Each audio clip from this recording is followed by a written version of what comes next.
So fear shows that you care, and caring enough. I mean, if you've read The Practice by Seth Godin, he talks all about it. Like, if you care enough, then that means that you should be doing it. It will be scary and it will be hard, but you just have to do it anyway. You have to do it scared. You have to do it even if it's hard.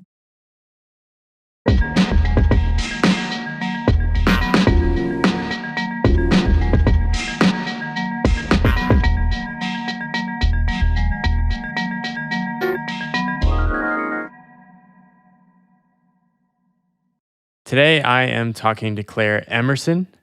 She is a project consultant and writer, loves helping business owners execute their best ideas. She's the creator of the Flourish newsletter and recently, I think, the creator of Implement My Course, a free 10-day email course on how to apply what you learn without procrastination poisoning your progress.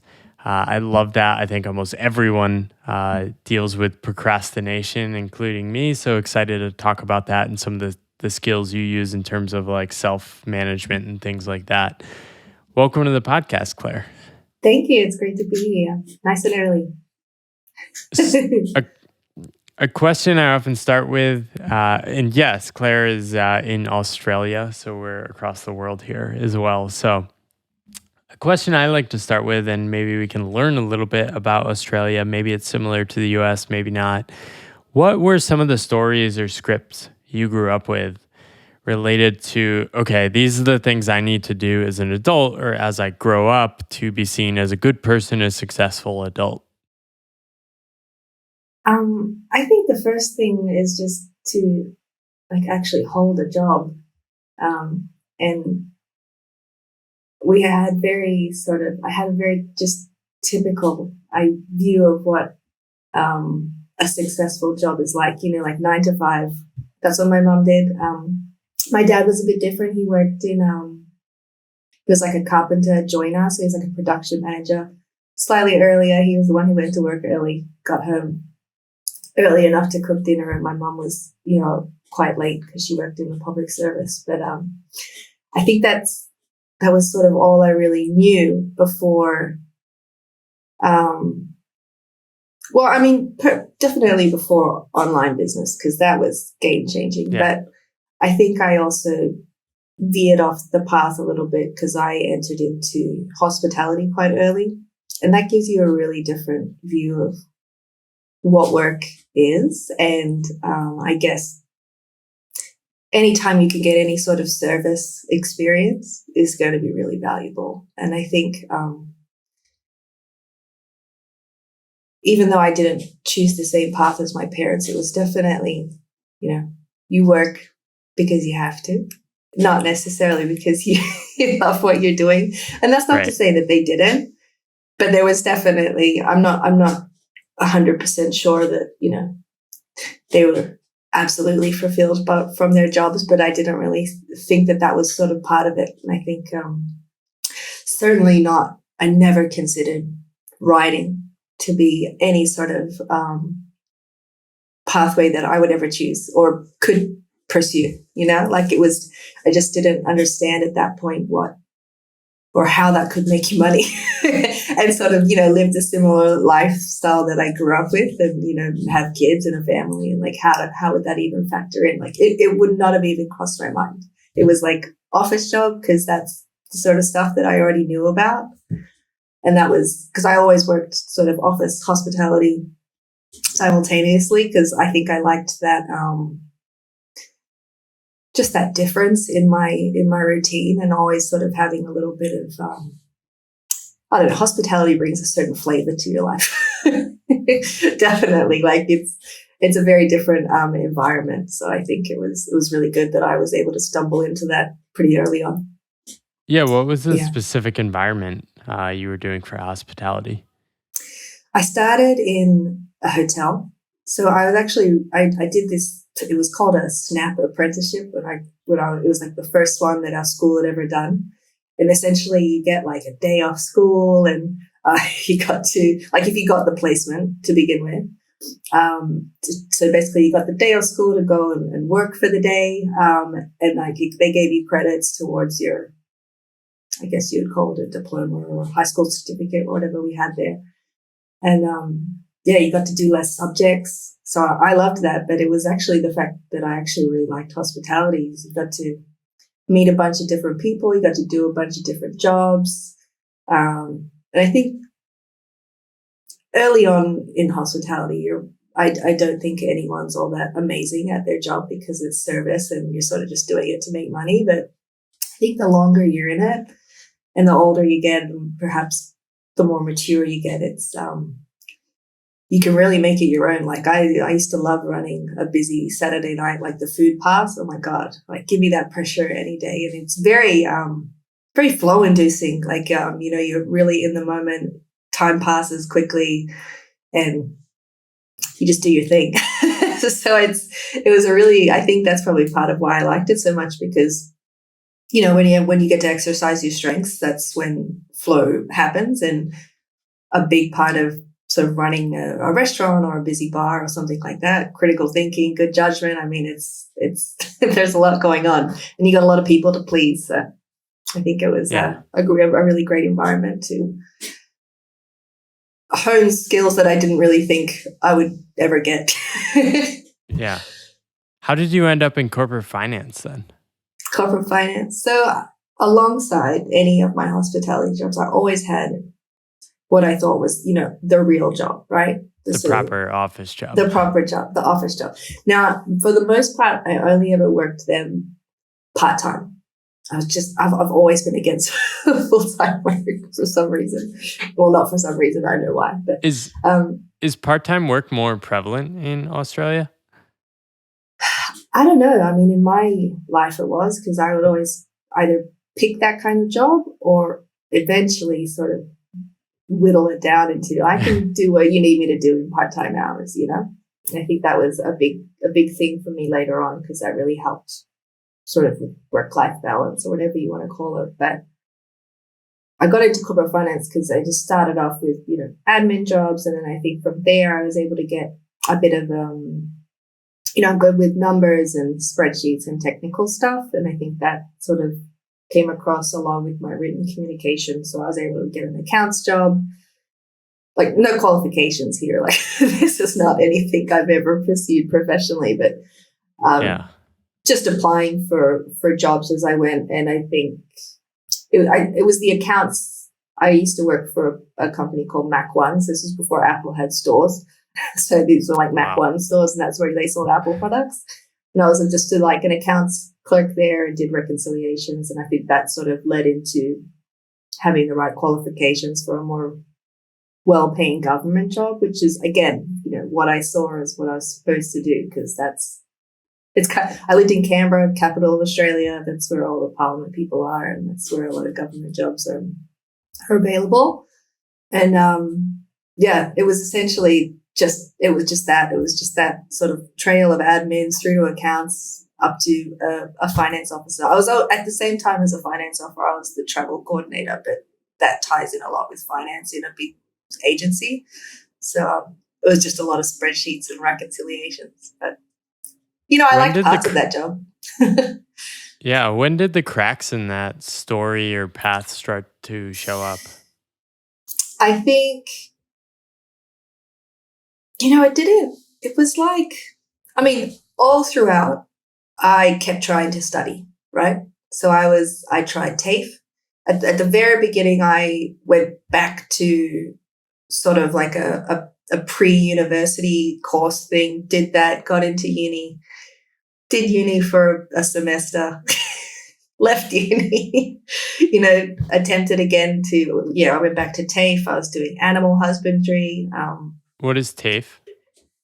So like vocational school. Okay. Like a trade school. Yeah, there you go. Yeah. I think that's probably closer to what you guys call it. But so from that was always peppered throughout, that string of office jobs and random hospitality working. But I would say, I think, and I always use it because it's quite obvious, is that it was when I got my dog. I'd always wanted a dog when I was younger, and I got a dog, and I was like, I don't want to leave my dog at home, right? So granted, I wasn't having an amazing time in my job, but it paid the bills. It was part-time. I still got to, it was quite flexible. My husband worked hospitality, so we had pretty good hourly overlap.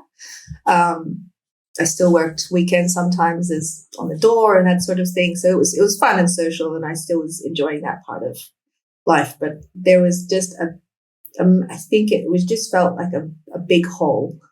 Like I just, like creatively, there was just a void, and it was, and while the dog thing was the catalyst, that's sort of what made me start to think about, well, what do I want to do? Like, how do you create a career? Like I had no idea what I wanted to do. I did not want to apply for another job. I didn't want another corporate job. I hated, I didn't want to work in finance. Like that was just random that I got into finance. And I think it was right around the time where I was just like, like to go out or to get ready for work, I would do my makeup and stuff, and I would watch all these like YouTubers, like just beauty blogs and stuff, just to see how you I always loved like applying makeup. I grew up as a dancer, and we did that a lot. So like I was really drawn to this. I was like, wow, these girls are making like money that way, and I thought that was really cool. And I think that's really where I started to delve into. I was like, what is all this opportunity here? And so I from there, it was a bunch of Instagram and Google searches. It's just sort of, to unravel from there. But any initial books or people that stood out? I would say, so I found this one like online teacher or course person before I sort of knew anything about online courses, and her name was Anna Mako, and she owned her brand was Loving Not Working, and she sort of taught like the whole laptop lifestyle deal, gave you a bunch of business models and that sort of thing, and that really started it, because I learned so much just about what online business even is, like e-commerce, service, SaaS, whatever, all of that. And it was like, just like this light bulb like that went off. I was like, wow, there's so much that you can do. And of course, I struggled implementing, and I struggled finding what I actually wanted to do within that, but it was crazy. And the one thing that led me to pretty much everything else from that course is that she mentioned one of Copyblogger's free ebooks at the time, which was called, I think it's Headline Hacks or something like that. How to write magnetic headlines. And that is what turned me to Copyblogger. And honestly, from there, it was learning from Brian Cock and Sonia Simone. And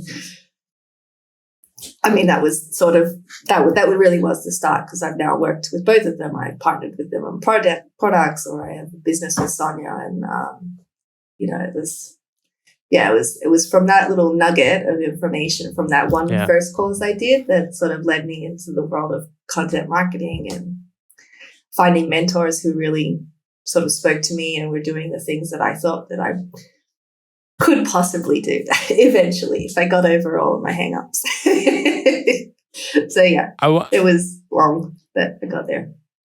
I want to pause. So I definitely want to dive into that. I want to pause first.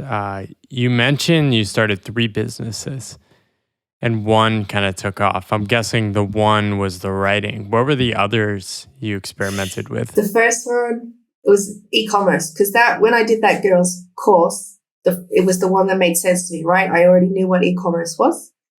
I was a shopper, of course. I knew what eBay was. It's just that I had no idea about making a product, about, marketing it, all of that stuff. Like, granted, I loved the making process, right? Like, so actually like doing all of that operational work is stuff that I love, but, I was so shy about the marketing, self-promotion. I mean, that stuff still gets me. Selling stuff was my issue. And I think it just wasn't something that first e-commerce, sort of, it was where I probably got into like the most, sort of, I call it, I call it my student debt now, but it was, where I sort of spent money where I probably shouldn't have and made a whole bunch of mistakes. But I really was like hardcore learning at that point. And I still had my job for the first sort of 6 months to a year. And then I sort of did screw this and wrote 4-hour work week and left the building. Probably prematurely. But it was, I think, so that was the first one. The second one, it was okay. Like I never created a product or anything like that, but it did get me, my first sort of clients is like a VA project manager type deal. Whereas, and it did also lead to then working, with Brian Clark with his unemployable and further brands. So that was great. But again, it took me a while to actually feel comfortable writing, feel good enough to put work out there, to implement the things that I learned. Hence my course, which, you figure it out, but it took it felt like it took a really long time to sort of get to a point where I knew what I wanted to do and which audience, I really sort of enjoyed serving. But I don't regret the first 2 sort of tries. Yeah, I mean, you learned, but I could have done with less, spending. Yeah, I still love e-commerce. Don't get me wrong. Like I know I can figure that out eventually, but a little bit more time and resources, I think, is required for e-commerce rather than like say service, like straight up. I think I should have gone that path first. What impact did Tim Ferriss's book have on you? It sounded like it was pretty powerful. You mentioned it earlier, but yeah, I mean, I'm a big Tim Ferris fan, and I'm sure there's many of us, but I think it was the idea that I think it really grabbed me because as I said, I'd always tried to work part-time. And I think just that idea that you didn't have to slog it out. You could create your own sort of lifestyle, and whether or not that's a huge income or not is obviously up to your personal standards and how much security you need there. But I think I loved the idea that you could control or at least have that freedom and flexibility around your work, and you could do creative things that you enjoy doing and still make money. Gosh, it's been so long since I've read it that I've probably like lost the actual thing that like made me want it. But I think, what spurred me to leave my job was when he's got this little script in there, and he like says to go ask your employer whether you can, like change your hours. So I was already working part-time, but I wanted to work a few days at home, which was like unheard of back then. No COVID times, no forced, remote working, especially in an agency, like a government agency, much more red tape. And so I asked, and they were like, no. And they wanted me to actually, like, straight up no. But they actually wanted me to come. We had moved from my hometown, Canberra, to Sydney by that point. And I took my job because it was an agency that sort of had offices everywhere.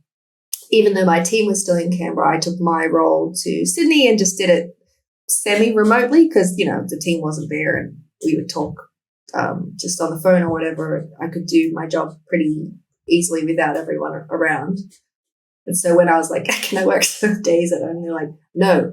And you're going to come back to Canberra. I was like, So that was sort of the end of that. And I gave my 2 weeks and sort of left. Then we got married and went on our honeymoon, and then came back and was sort of like, okay, what do I do now? And tried, I got a client or two, but still had to work hospitality on the side, which was never a bad thing. It was just, I guess I just wanted to make it, and it was it was longer than I anticipated, and I'm sure longer than my husband anticipated. But we got there. Yeah, what does make it mean, or what did it mean to you then? For me, it would have been now? Earning a livable income that like, but doing the creative work that I like, and that's really all it was for me, to have the freedom and flexibility to, manage my days how I wanted to, create my weeks how I wanted to, and be able to do the work that I enjoyed, which at the time I probably still wasn't 100% on, but I knew that it was certainly, writing was a part of it. It was just a matter of getting over the procrastination. What would you do different now if you had to approach that initial period? I probably wouldn't try e-commerce to begin with, that's for sure. Do you think, you said you learned a lot though. Do you think some of the lessons you learned, or is just you wish you did it different? I think I still would have learned a lot even if I didn't do the practical side of the e-commerce stuff. And I didn't mind learning about all the different business models. Like, that was actually, like, I loved that initial learning was like what set me off to, like, as a reminder that adult learning is fantastic when you're choosing what you're learning, right? Like, and that's what had never worked for me previously. Like, I was just sort of trying to pick a course that was already offered at university or at TAFE or whatever, and it was never fitting into actually what I wanted to do. But I think I've lost my train of thought. What was your question? It's okay. Just what would you have done differently? That's right. Yeah. So it was, I don't regret learning like everything there was to learn about, like, in that really big course, because it was one of those really big courses where they just sort of teach you everything, right? And because I was drawn to e-commerce, that's why I did it. It wasn't because I that was any sort of like big dream of mine. I just wanted to figure out how to do it. Whereas I think if I had looked into that service model a bit closer at the time, rather than sort of, because I feel like I skipped over it because I was like, oh, I don't think I can offer a service to someone. But really, that's so much easier than trying to build some, massive e-commerce brand where you need product and you need, customer service, you need shipping, you need all of that, like inventory, everything. Whereas service is just me, helping someone out essentially. So I think if I could redo it, I would still learn it all, but I would choose a different model for my practical element, I think, because I think I would have gotten there perhaps quicker, but it is what it is. Yeah. When did you first discover Brian Clark and Sonia Simone? You said Copy Blogger had a big impact on you. How did you, it seems like you had a really thoughtful approach to basically finding what I've called like digital mentors.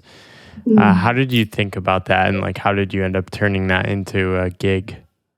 So, like I said, I had that one course gave me that little nugget, so the ebook, and so obviously from there I downloaded the ebook. I was immediately on Copyblogger's email list. Loved everything that they wrote. Like, I have all of their ebooks printed, like in one of my drawers, like every single one of them. I used to read them at work. Don't tell anyone that. But it was from there, I think, I probably spent a good 6 months being a quiet little mouse and not saying anything.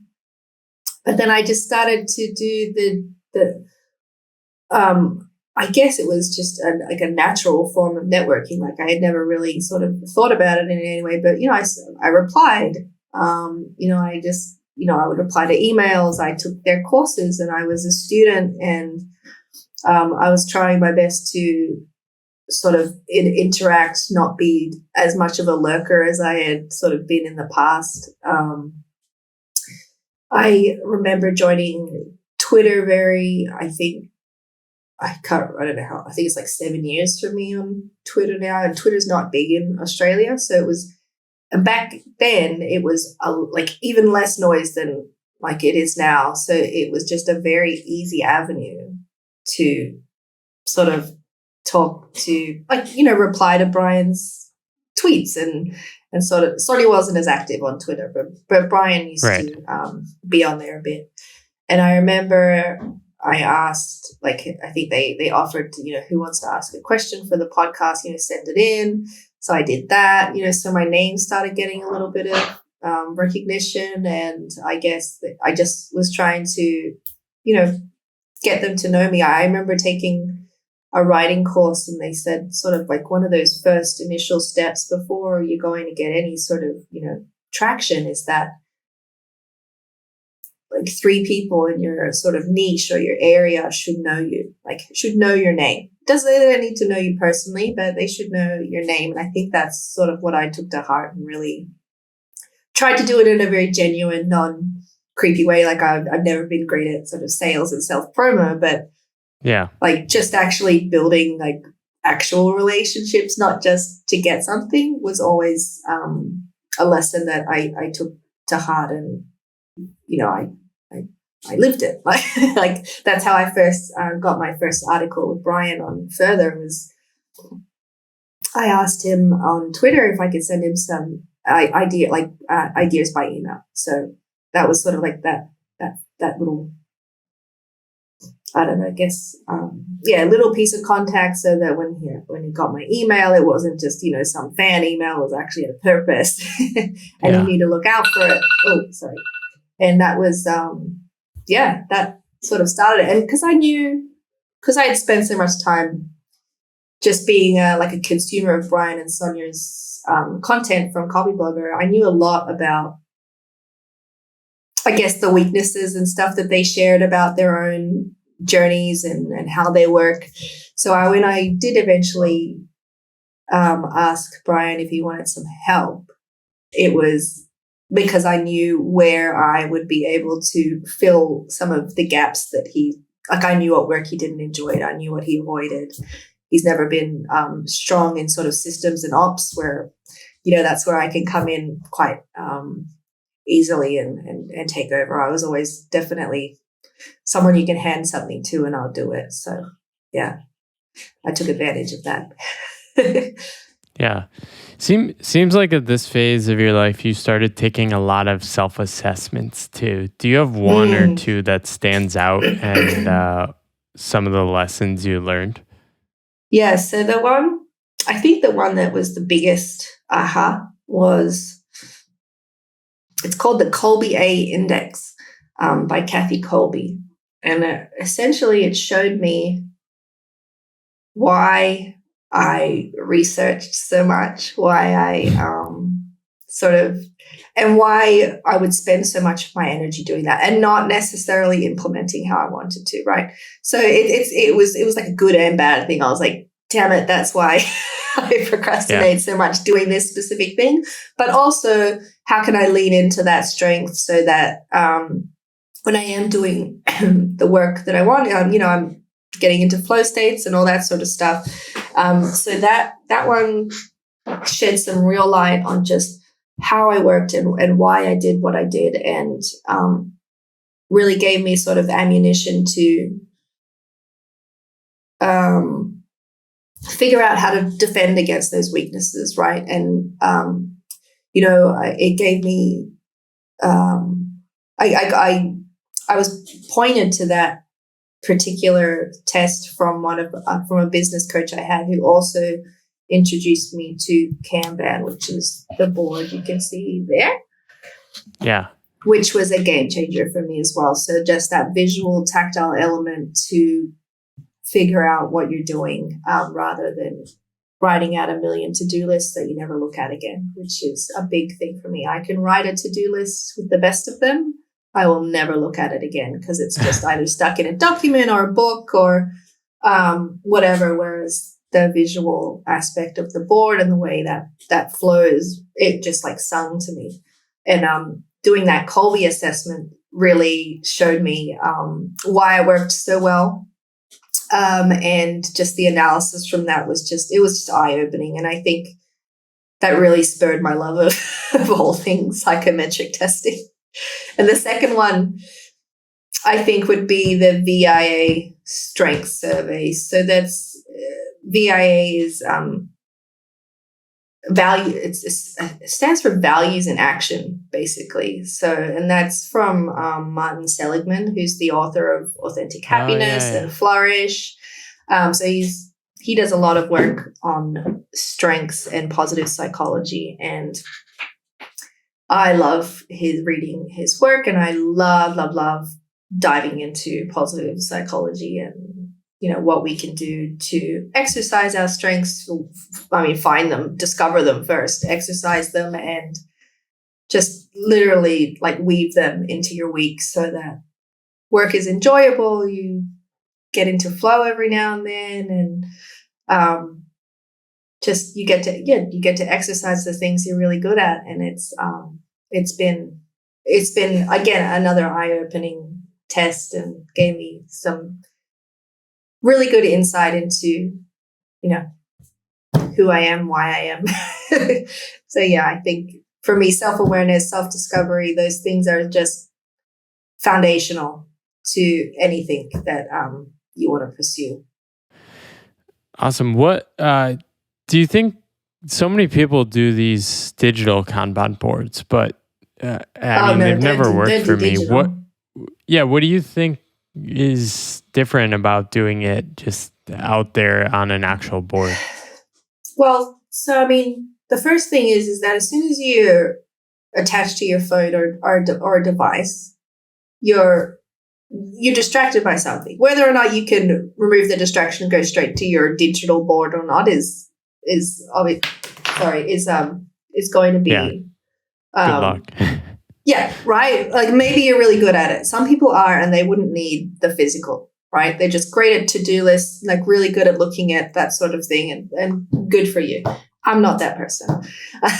And for the most part, I don't think a lot of people who are looking for the perfect to-do app are that person either, because the problem is that they're not doing what they said they wanted to do, and they're just, rather than actually doing the work, they're avoiding it by trying to find a better way to do the work, right? Yeah.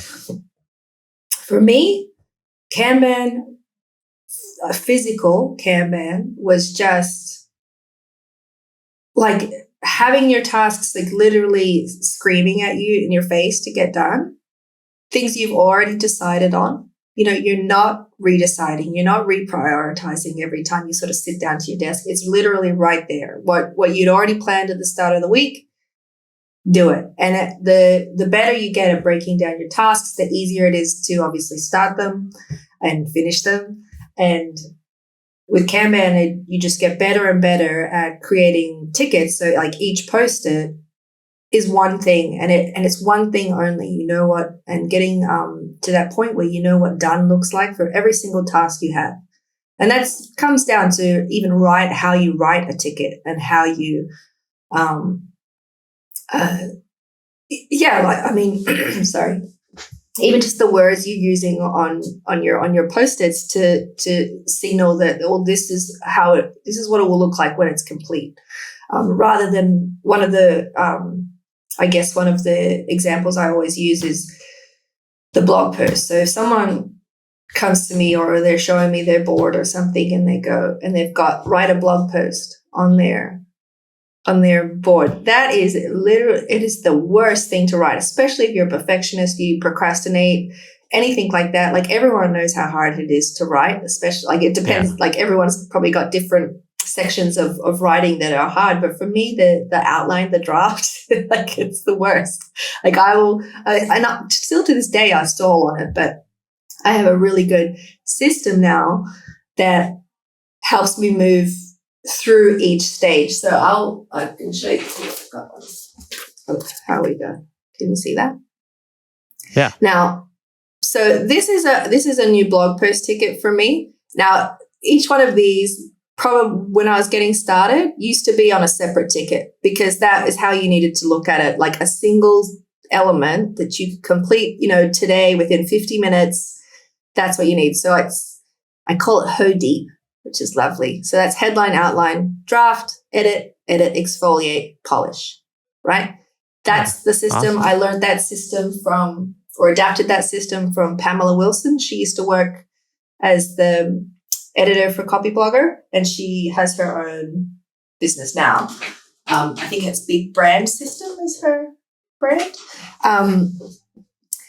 But breaking that particular task down was, I would say, probably the most impactful thing I did for my writing, because regardless of what courses I took, it didn't matter what I learned. It didn't matter what my skill level was. I was not doing it. Like, I just was not implementing. I just wasn't writing. But for me, as soon as I get past that draft stage, like I'm excellent. Like, I feel excellent. Like I will edit until the cows come home, like I'm an editor as a sort of like that top tier strength. Whereas the drafting side of things, I definitely live in the land of this is crap. I am crap. You are crap. So breaking that down was huge for me, and Kanban made that like just so much easier to do, because I could, you pull your ticket into the today column, you pull it into the done column once it's finished, and that momentum just keeps you going. Just the act of pulling tickets across your board, like just that, like that really small thing changes how you work and how accomplished you feel. And you get this whole column at the end of your week, which has everything you've done. So you're not just deleting things and forgetting you even did them. You're giving yourself credit. You're looking back at how far you've come. You're not always thinking, oh, this is what I still have to do, because you've got both sides visible, right? You've got stuff to do, but look what you've done. I think it's an excellent reminder. So it's, Kanban for life. Yeah. I mean, I've been using it for 6 years, so it's a big system. Like, it's a massive system for me. What are some other ways of like reframing procrastination or getting things done? Like, what do you think is really driving procrastination for many people? The first thing, and it's what I teach in the 10-day, the email course I have, my free email course, is that the first thing you really need to see for yourself is that you are procrastinating.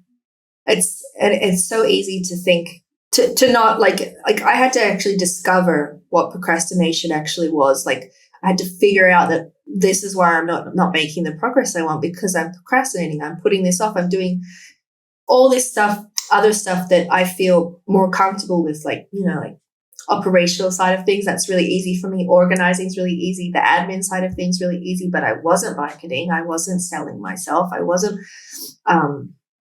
writing so that I could build my reputation and credibility. And those things were what was going to move the needle, right?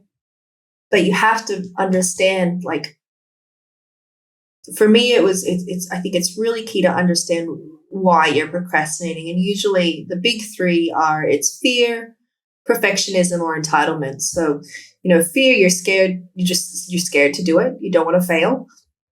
Perfectionism, you don't think you'll do it right, so you don't start at all. And entitlement is that you wish you didn't have to do it, or you wish someone else would do it, And those three things, figuring out sort of which bucket, and you probably take a little bit from each bucket, like everybody sort of has a little bit of it all swirling around, but there's usually a pretty big one or two. For me, it was really perfectionism was a big thing for me, and I've had to overcome that by breaking those big tasks down and making sure that you could actually do it, like start it and then finish it. But certainly understanding why you're procrastinating, and from there figuring out the next course of action that I send people through is to, okay, cool, sort of what the problem is. So take a look at yourself. And so that's where I then lead people into some self-awareness and figuring out the things that they love to do and remembering what they've done in their past that they loved and had success with. And that sort of takes you out of the, oh, I'm really crap because I procrastinated, to, oh, maybe if I did this or sort of took or did this in this way instead. Like, you can change your approach to just suit who you are and how you like to operate, which I think is really super beneficial. And then at that point, I think it's easier to build the habits and systems that are going to support you because they need to be tailored to you. You can't just adopt somebody else's system and expect it to work for you, because it might not. You're not the same person. You don't have the same strengths or weaknesses, and you really, I just think those two things, understanding why you procrastinate, and then digging a little deeper into who you are really good starting points. And they're really easy starting points, to be honest. Like, everyone wants easy. Those two things are so easy to do. And yes, what comes next is kind of difficult, like the right, building habits, building systems. But you find one or two really great ones, and you're really going to set yourself up to be significantly better than you were, 6 months ago. That's 6 weeks ago, even. So, yeah. Cool. What does the quote, "fear is not a bad thing, indifference is," mean to you? So that the book I referenced there is Brianna West's 101 Essays That Will Change the Way You Think. And I think, I've always read and found fear and anxiety such an interesting topic, because fear has, held me back a lot. And I suffer from anxiety, and I think it's so important to have ways to move through fear and to, lift your mood when, that sort of mentality is bringing you down. But I also, that particular quote, or I don't think that was a direct quote, to be honest. The other, I'll share with you what she writes in.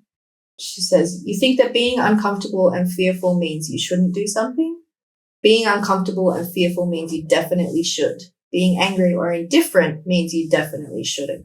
So fear shows that you care, and caring enough. I mean, if you've read The Practice by Seth Godin, he talks all about it. Like, if you care enough, then that means that you should be doing it. It will be scary and it will be hard, but you just have to do it anyway. You have to do it scared. You have to do it even if it's hard. It will be hard.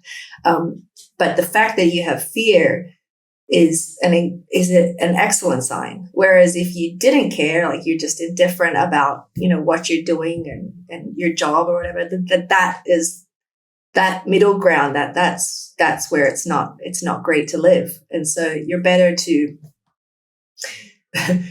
be surrounded by fear than surrounded by indifference, I guess, is why I love that so much. And I've spent, I spent a lot of time sort of trying to figure out ways to, again, I've dug deep into positive psychology. So a lot of the practices from there, journaling, breath work, meditation, just walking, giving yourself time and space to think, and all those sort of positive practices that help you, get your mind right, get your emotional state right, get your energy right. They help you build intentional confidence, and and they give you courage to sort of get to that next level where whatever was stopping you, whatever fear you had, you can sort of move past it.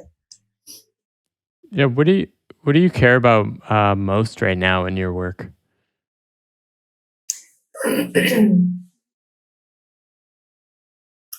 I think I just want to get to a point where, I can provide for my family. Like, my husband is probably the breadwinner still at the moment. I feel like I'm still bouncing back from post baby. But it's been a great, sort of 2-3 years. It's just right now I've just started a contract role with Zip Message with Brian Castle, wow. who's and that's been fantastic. So I think taking on a little bit more of a leadership role within a bit of a team. Like, for a very long time, I thought that that's not necessarily what I wanted, but I think that was, again, just sort of fear stepping in the way, or thinking that I probably couldn't do that, or I didn't have the expertise, when really, I'm pretty good at what I do. So I think and being a writer, I think, has really doubling down on writing changed like the trajectory essentially. Like that was just that one thing, if you can build your writing skills in whatever way, maybe maybe you don't write articles or that sort of thing, but written communication in general, right, is going to get you really, really, really, really far. And I think it's such a powerful thing in today's world. It is, and I think so. I guess right now what's important to me is to keep those writing skills developing. So getting a chance to write and be creative, as well as having a little bit more connection in my work. Previously I've just had a bunch of clients and I just do the work. And as a writer, there's not a lot of interaction. I just I write and give it over and it's done. Whereas now I'm sort of in that phase where I want to talk to Brian and have, conversations about growth and strategy. And so that's been really fun. And I do this 3-word exercise from Chris Brogan and Rob Hatch every year. So you give yourself 3 words that sort of mold the rest of the year. And so this year's were provide, distribute, and direct. So direct was really, I wanted to take up that sort of leadership role and be more in like managing and directing, which is essentially what this role with Brian is giving me the opportunity to do. Distribute was, I need to up my self-promotion and distribute my own work and sort of make that a habit. So I've been on and off with that one. I'd say it's probably, I need some work. And then there's the provide. So that was the other word. And that was really, I want to, whatever it looks like for me in my world, to feel like I'm contributing and, providing for my family. So I think those 3 things specifically are where I'm at, and they've been great words, to be honest. So they sit on my screen. I look at them. I love that. Where can people find out more? Like, what is there anything you want to share with the audience specifically? I would say everyone should take my free 10-day email course. Feel free to unsubscribe directly afterwards, but it's those lessons that I share are. Like, I am so proud of that. I could call it a product that no one has to pay for, but it is probably some of my best work. And it was, even if you're interested in sort of the automation behind it, like you might have a look at that. Like, so I get a lot of comments on that too, because I'm a student of Brennan Dunn. And so I use ConvertKit and do some sort of fancy stuff with self-pacing. And, you can sort of make your way through it by answering worksheets, and I love it. Like I look at the content myself, like constantly. And I've had excellent feedback from it. It's I think it's a really good foundational sort of course to have a look at if you're struggling with procrastination, if you're someone who loves taking a bunch of courses but is struggling with implementation, or you just want a few starting points for systems or new habits or self-awareness, and you need some pointers. Like it's very practical. Like there's practical, there's theory, I really like it. I'm terrible at self-promotion, but if you want to see any of my work, go there. It's at implementmycourse.com, but it's also on my website. So. Yeah, I just spent a lot of time reading your writing. You're a very good writer. I think you definitely have a lot to offer people. So I'll hype you up. Thank you. Yeah. Well, you said Amanda suggested me, and so she actually, the way I met her, she took my course and she reached out afterward and she was like, "Thank you so much. It was great." And I was like, cool. I didn't even know her. She was not as Twitter famous back then. I can tell you that much. She was still awesome, but I've known her through her big, massive growth. So that was really cool. Like I got to put her face up there on my testimonials, I think. Yeah, and I think that's the magic of the internet. And if you can just bravely share and keep putting your stuff out there, eventually people are going to want to support you anyway, right? Yeah. And then that sort of can take care of that. I don't really like self-promoting either. I like creating. When it comes Yeah. to like talking about what I'm creating, I'm like, I'm okay. Let's just like create new stuff. Yeah. And I mean, I think the podcast for you is obviously such a great avenue for you to perhaps meet people who are better promo Yeah, than you are. definitely. I think I've always sort of wanted a podcast for myself to have that. But yeah, one day. I've upgraded my mic Amazing. now, so maybe I'm on track. Fantastic. Well, this is a lovely conversation. I'll let you start your day in Australia. Thanks. Thanks for chatting with me today, Claire. Yeah, thank you so much. It was great. Hey, friends, thanks for listening to this episode of The Pathless Path. I love having these kind of conversations. And if you want to continue to support me doing this, the best thing you can do to support me is hit subscribe, leave a comment, or follow along in your favorite podcast app.